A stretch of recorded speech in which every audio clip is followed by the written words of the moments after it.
동정녀 마리아의 예수님 탄생과 예수님 족보가 두 개인 이유. 동정녀 마리아의 예수님 탄생 히브리 원문에는 처녀가 애를 낳는다고 나와 있습니다.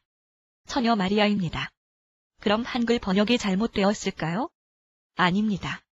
이스라엘과 중동 지역에선 처녀란 말이 동정녀를 나타냅니다. 유대교 율법의 결혼 당시 처녀의 흔적이 없으면 집에서 창녀의 일을 하였다고 죽이라고 나와 있습니다. 이스라엘의 처녀는 동정녀입니다. 동정녀가 성령으로 잉태하여 애를 낳았다 못 믿겠다. 그럽니다. 교회 다니는 분들도 그런 분들이 있습니다. 그런데요, 마리아는 성령 잉태가 아닌 산에서 강간당하였다. 그러면 율법에 따라서 살 길이 있었습니다. 그럼에도 불구하고 성령으로 잉태되었다고 증거를 한 것입니다. 그럼 무슨 일이 벌어질까요?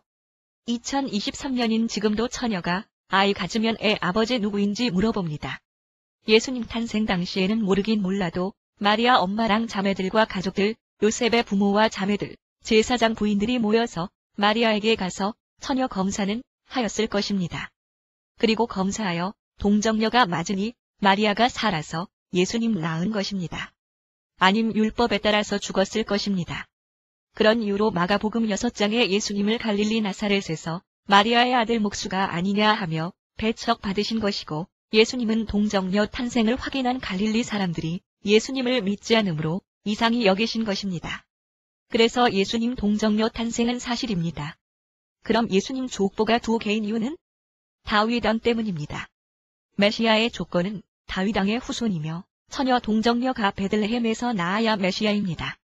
예수님이 동정녀 탄생은 마리아의 처녀 검사로 확인하였을 것이고요. 베들레헴에서 태어난 것도 확인되었습니다. 마가복음 6장에 예수님을 부를 때 마리아의 아들 목수가 아니냐.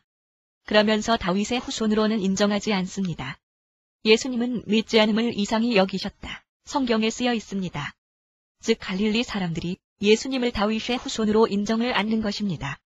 사무엘하 12장의 나단 선지자가 다윗이 밧세바와 불륜을 책망하며 하는 말 여호와의 원수가 크게 비방할 거리를 얻게 하였으니 이 말이 다윗 당시의 상황에 적용도 되지만 더 큰 의미로는 예수님을 다윗의 후손으로 인정하지 않는다는 갈릴리 사람들 말뜻도 되는 것입니다.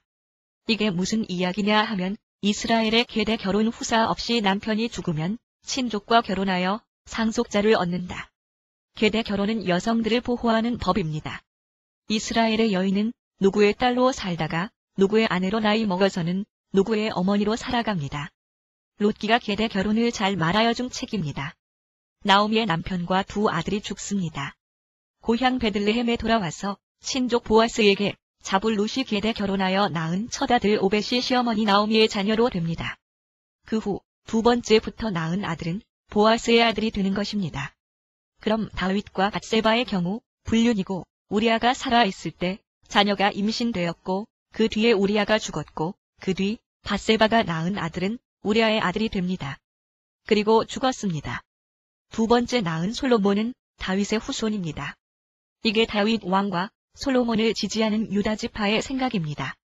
그러나 다른 이들 일부 제사장과 대부분의 이스라엘 사람들은 우리아가 살아있을 때 임신한 아이는 당연히 우리아의 아들이고 우리아가 죽은 후 잉태된 솔로몬은 계대 결혼에 의하여 첫 번째 낳은 아이로 우리아의 아이라 생각한 것입니다. 그 이후 밧세바가 낳은 아들부터는 다윗 왕의 후손이 된다는 계산입니다. 이제 밧세바의 할아버지로 추정되는 아히도벨이 압살롬 반역에 가담한 이유가 나오는 것입니다. 다윗에게 충성한 군사령관 요압이 죽어야 하는 이유도 이것입니다. 솔로몬의 명재판 2명의 창녀가 1명의 아들을 놓고 누구의 아들인가 묻는 재판이 왜 솔로몬에까지 간 것인지 이해가 되시죠? 이스라엘 민족이 묻는 것입니다. 솔로몬 당신은 누구의 아들인가? 솔로몬의 대답은 자녀를 사랑하는 사람이 참 부모이다. 다윗과 하나님의 사랑을 받는 자신은 다윗의 후손이다.